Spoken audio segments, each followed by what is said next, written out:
ಸ್ನೇಹಿತರೆ, ಇವತ್ತು AIDSO all India democratic students organisation ಅದರ ಜೊತೆಗೆ ಹಾಸ್ಟೆಲ್ ವಿದ್ಯಾರ್ಥಿನಿಯರ ಅಂಬೇಡ್ಕರ್ ಹಾಸ್ಟೆಲ್ ಏನು ಸಮಾಜ ಕಲ್ಯಾಣ ಇಲಾಖೆ ಅಡಿಯಲ್ಲಿ ಬರುವಂತಹ ಅಂಬೇಡ್ಕರ್ ವಿದ್ಯಾರ್ಥಿ ನಿಲಯದ ವಿದ್ಯಾರ್ಥಿಗಳ ಹೋರಾಟ ಸಮಿತಿಯಿಂದ ಇವತ್ತು ನಾವಿಲ್ಲಿ ಒಂದು ಮನವಿ ಪತ್ರ ಕೊಡೋದಕ್ಕೆ ಬಂದಿದ್ದೀವಿ.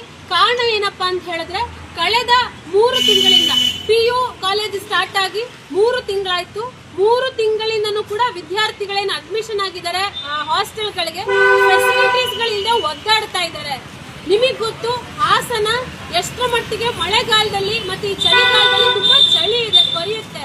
ಇಂಥ ಸಮಯದಲ್ಲಿ ವಿದ್ಯಾರ್ಥಿಗಳಿಗೆ ಅವಶ್ಯಕತೆ ಇರುವಂತ ಬೆಡ್ ಇಲ್ಲ, ಕಾಟ್ ಇಲ್ಲ, ಒಂದು ಸ್ಲಿಪ್ಪರ್ ಸ್ಟ್ಯಾಂಡ್ ಇಲ್ಲ.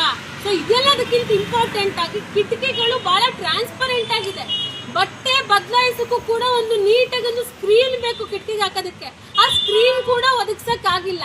ಕೇಳಿದ್ರೆ ಫಂಡ್ಸ್ ಇಲ್ಲ ಅಂತ ಹೇಳ್ತಾ ಇದ್ದಾರೆ. ನಾವು ವಾರ್ಡನ್ನ ಆಲ್ರೆಡಿ ಹಲವಾರು ಬಾರಿ ಕೇಳಿದೀವಿ. ನಮ್ಗೆ ವಾರ್ಡನ್ ಮೇಲೆ ಯಾವುದೇ ವೈಯಕ್ತಿಕ ದ್ವೇಷ ಇಲ್ಲ.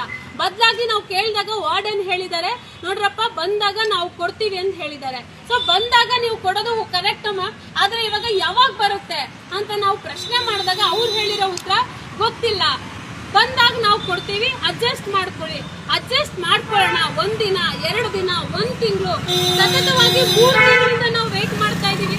ಸೊ ಈ ತರ 3 ತಿಂಗಳಿಂದ ಅಡ್ಜಸ್ಟ್ ಮಾಡ್ಕೋಬೇಕಾ ಅಥವಾ ಇನ್ನೂ ಎಷ್ಟು ತಿಂಗಳು ಅಡ್ಜಸ್ಟ್ ಮಾಡ್ಕೋಬೇಕು, ಅದನ್ನಾದ್ರೂ ನೀವು ಕರೆಕ್ಟ್ ಆಗಿ ಹೇಳಬೇಕಾಗತ್ತೆ. ಹಾಗಾಗಿ ಇವತ್ತು ನಾವಿಲ್ಲಿ ನೋಡ್ಬೋದು, ನೀವು ತುಂಬಾ ವಿದ್ಯಾರ್ಥಿಗಳು ಅವ್ರ ಕ್ಲಾಸ್ ಬಿಟ್ಟು ಬಂದಿದ್ದಾರೆ. ಇಂಪಾರ್ಟೆಂಟ್ ಕ್ಲಾಸ್ ಲ್ಯಾಬ್ ಬಂದಿದ್ದಾರೆ. ಹಲವಾರು ಸ್ನೇಹಿತರು ಸಪೋರ್ಟ್ ಮಾಡ್ಬೇಕಂತನೂ ಕೂಡ ಬಂದಿದ್ದಾರೆ.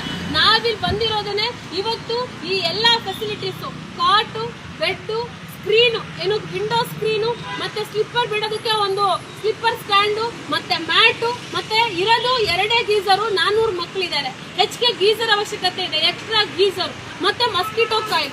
ಇಷ್ಟು ಬೇಸಿಕ್ ಫೆಸಿಲಿಟೀಸ್ಗಳನ್ನ ಅತಿ ಶೀಘ್ರದಲ್ಲಿ ಒದಗಿಸ್ಬೇಕಂತ ನಾವಿಲ್ಲಿ ಡಿಮ್ಯಾಂಡ್ ಮಾಡ್ತಾ ಇದ್ದೀವಿ. ಸೊ ಡಿಮ್ಯಾಂಡ್ ಮಾಡ್ತಾ ಇವತ್ತು ನಾವು ನಮಗೆ ಉತ್ತರ ಸಿಗೋವರೆಗೂ ಕೂಡ ಇಲ್ಲಿಂದ ಎದ್ದು ಹೋಗಲ್ಲ. ನಾವು ಕುತ್ಕೊಂಡು ನಮ್ಮ ಡಿಮ್ಯಾಂಡ್ ಈಡೇರೋವರೆಗೂ ನಾವಿಲ್ಲಿ ಹೋರಾಟ ಮಾಡ್ತೀವಿ. ಮತ್ತೆ ಸರ್ಗೆ ಮನವಿ ಕೂಡ ಕೊಡ್ತೀವಿ ಅಂತ ಹೇಳಿ ಹೇಳಕ್ಕೆ ಇಷ್ಟಪಡ್ತೀವಿ. ವಿದ್ಯಾರ್ಥಿನಿಯರು ಕೂಡ ಮಾತಾಡ್ತಾರೆ, ನೀವು ಕೇಳಿಸ್ಕೋಬಹುದು. ಬಹಳ ಇಂಪಾರ್ಟೆಂಟ್ ಇದು.